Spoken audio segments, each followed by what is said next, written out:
ఓం కాత్యాయనాయ విద్మహే కన్యాకుమారి ధీమహి తన్నో దుర్గిః ప్రచోదయాత్.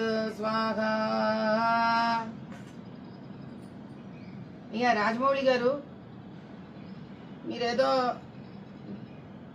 దేవుడు అనేవాడు లేడు లేదా నేను నమ్మను, అసలు ఆంజనేయ స్వామి అనేవాడు ఉంటే గనక ఇలా ఎందుకు జరిగింది, ఇలాంటి ప్రశ్నలు మీరు వేశారు కాబట్టి ఏదో కాస్త భక్తి మార్గంలో ఉన్నాను, ఒక చిన్న సలహా ఇస్తానండి. నచ్చితే తీసుకోవచ్చు, లేకపోతే వదిలేసి ఇబ్బంది ఏం లేదు.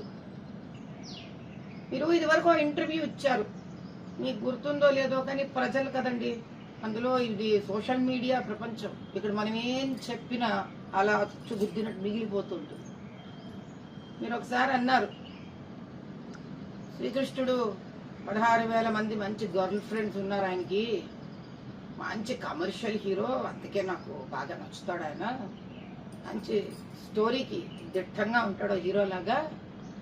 రామచంద్రుడు భలే బోరింగ్, ఎంతసేపు ఒక ఆడ మనిషితోనే ఉంటాడు, పైగా ఏమీ పలకడు, అమ్మా నాన్న మాట వింటాడు, అందుకే నాకు పెద్దగా ఇష్టం ఉండదు, ఆయన కమర్షియల్ హీరో కాదు అన్నారు.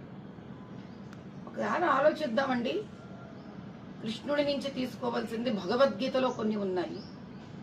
ఫలితాన్ని ఆశించి ఏది చెయ్యకూడదు, నీవు చేసే కర్తవ్యాన్ని నువ్వు చేయి. అంత ఇష్టం ఉండిపోని 16,000 గర్ల్ ఫ్రెండ్స్ అనిపించుకున్నాడు మీతో ఆయన. పాప ఏం చేద్దాం, కలియుగంలో ఇలా ఇలా ఇలా ఇలా ఏడ్చింది మా జీవితాలంతా.